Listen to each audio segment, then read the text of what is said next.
Matagal nang usap-usapan sa Siquijor ang tungkol sa mahiwagang barko na bigla na lang daw lumilitaw sa laot pero mabilis ding naglalaho. Isang hating gabi noong dekada 70, may mangingisda raw sa karagatan ng Lazi sa probinsya ng Siquijor na nagulat sa biglang narinig niyang napakalakas na ugong. Ang ingay nagmula raw sa isang malaking barko. Pero habang papalapit ng papalapit ang barko, nagulat siya sa mga sakay nito. Sa takot ng mangingisda, dali-dali raw itong nagsagwan pabalik ng Pampa. Ano ang kanyang nakita?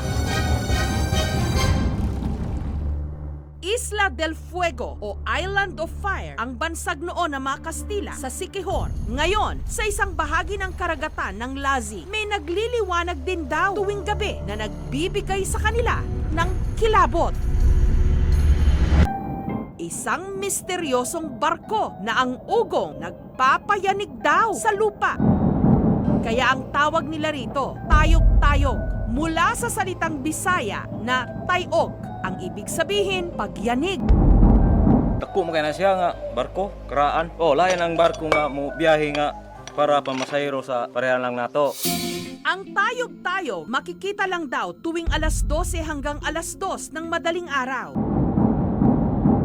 Pero ang mas nakaiintriga rito, ang tayog-tayog kung paanong biglang lumitaw, bigla rin daw nawawala. Kaya itinuturing din itong ghost ship. At ang mas nakasisindak rito, hindi raw tao ang sakay nito, kundi mga engkanto.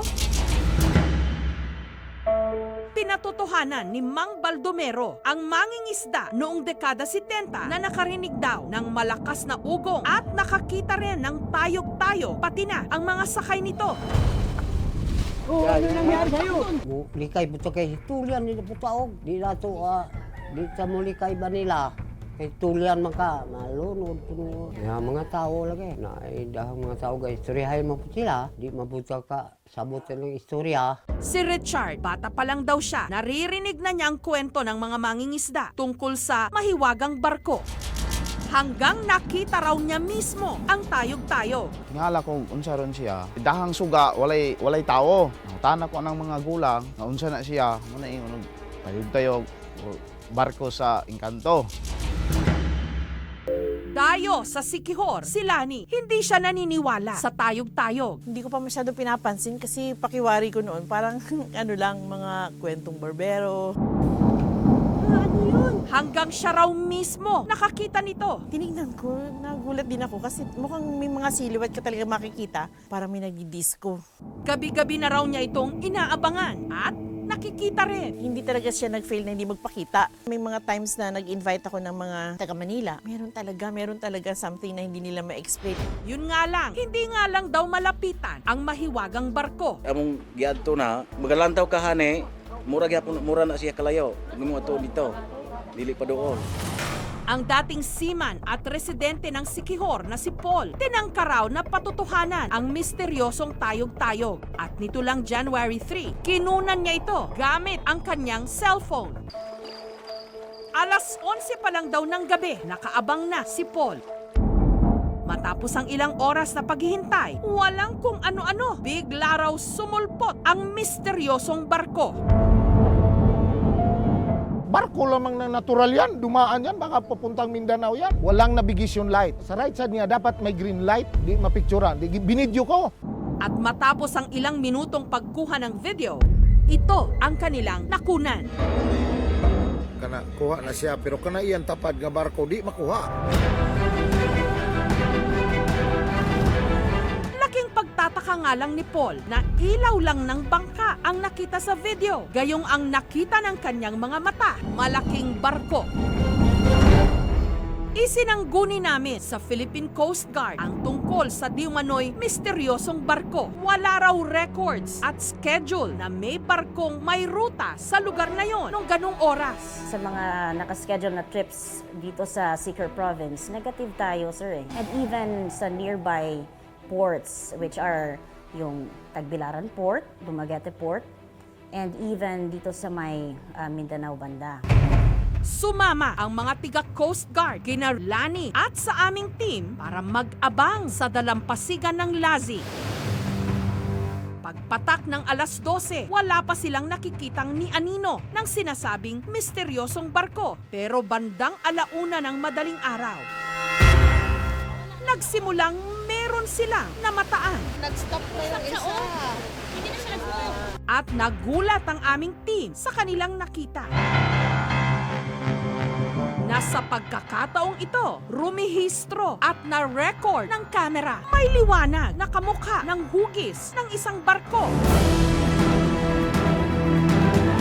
Ayon kina Richard, Lani at pati na si Commander Ramacho, ito na nga raw ang inaabangang tayog-tayog. At katulad ng mga kwentong bayan na umiikot sa Siquijor, hindi lang pala isa ang misteryosong barko, kundi dala-dalawa. Kaya rin dalawang liwanag ang nakita na para bang sinalubong ang isa't isa sa gitna ng dagat. Oh, nawala na siya. Andan pa. Okay.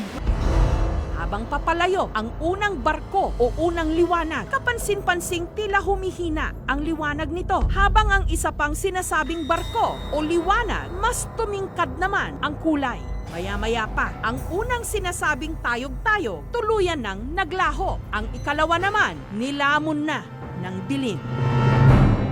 Natuwa ako na nandiyan si ma'am kasi hindi na kami nag-iisa. Daghan na kay balo. It's not normal. Wala namang port dyan eh. Lahat naman tayo na nandito ngayon, nakakita na dito siya sa bandang gitna. Kung saan nagsulpot yung isa, doon din nawala yung isa. Nakipag-ugnayan ang aming programa sa mga shipping lines sa Cebu, Negros Oriental at Mindanao para makumpirma kung meron ba silang mga barko na dumaan sa Lazi nung gabing yon.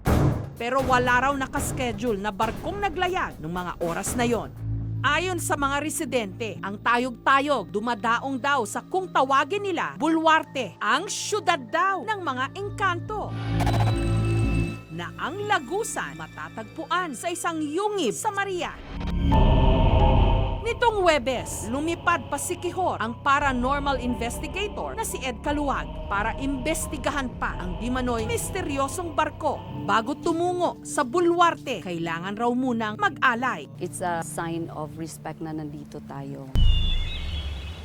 Pagdating sa sinasabing yungib, Sa ngayon, nararamdaman ko ang lakas ng presensya nila. Lalo pa pag pumatak na yung dilim. Ang description niya para sa akin, babaeng mahaba ang buhok. Mataas siya na maganda. Bigla mong naramdaman yung ganitong presence, parang nakakapanghina. Ang nape-perceive ko talaga is lugar nila to, parang syudad nila to, tahanan nila to. Itong buong kabundukan na to.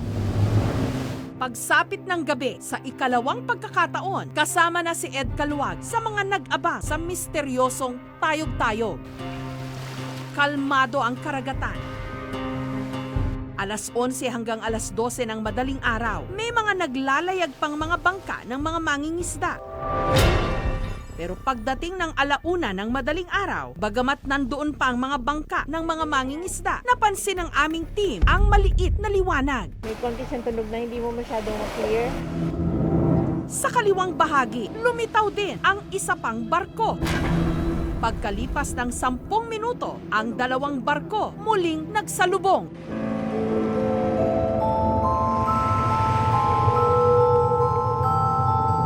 Kakaibang pakiramdam eh. May mabigat na pakiramdam. So definitely may paranormal phenomena na nangyayari dyan, doon sa area. Kasi kanina, bago siya nag-appear, naging maulap muna. Tapos yung mga bituin parang biglang wala siya. Tapos after that, lumitaw siya. Tapos consistent yung oras niya. Pumapasok tayo doon sa tinatawag nating witching hour, which is yung 12 to 3 ng madaling araw.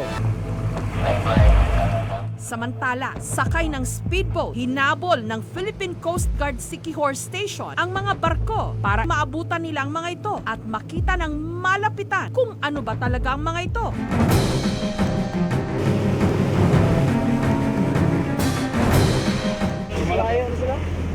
Pero malalapitan niya, sir. Kaya papalapit na tao yan. Paglagpas ng parola, ang sinasabing tayog-tayo, tuluyan nang naglaho. Back to base na lang, sir. Kasi sobrang lakas ng alon doon papunta Maria. Maaring ito yung mga memories ng mga barko na nagsilubog. Yung isa, yung galleon, and then yung isa, posible yung mga nangyaring calamity. Pwede siguro, every time na pupunta tayo dito sa dagat, alayan natin sila ng konting dasal para matahimik na rin.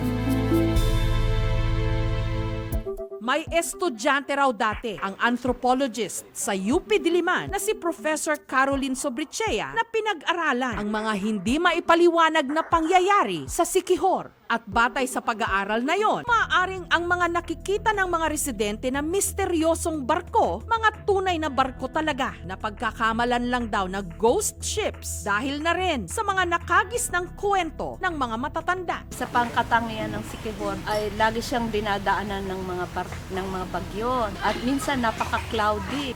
Siguro may dumadaong lang na talagang barko, pero nagkakaroon ng iba-ibang mga images.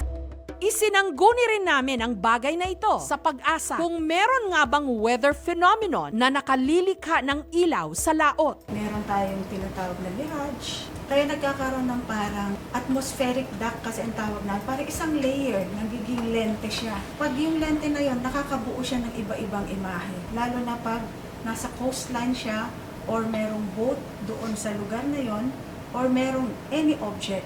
So, naiiba-iba yung formation because of the mirage. Consistent pati yung light niya, hindi siya pareho ng ibang ilaw na makita mo glaring, yung sa kanya napakasubtle lang sa mata. To my heart and mind, yun talaga yung nakikita ko every night. Kung talagang totoong vessels yun, the way I see it, delikado nga siya kasi parang nag-meet sila somewhere in the middle. Risky yun. Bawat barko kasi, sir, meron yun siyang fina-follow or sinusunod na schedule talaga. So, they have to comply with a certificate of public convenience. If and when hindi nila masunod yung nakasaad or nakalagay sa schedule nila ng mga biyahe, meron din tayong corresponding sanctions to that.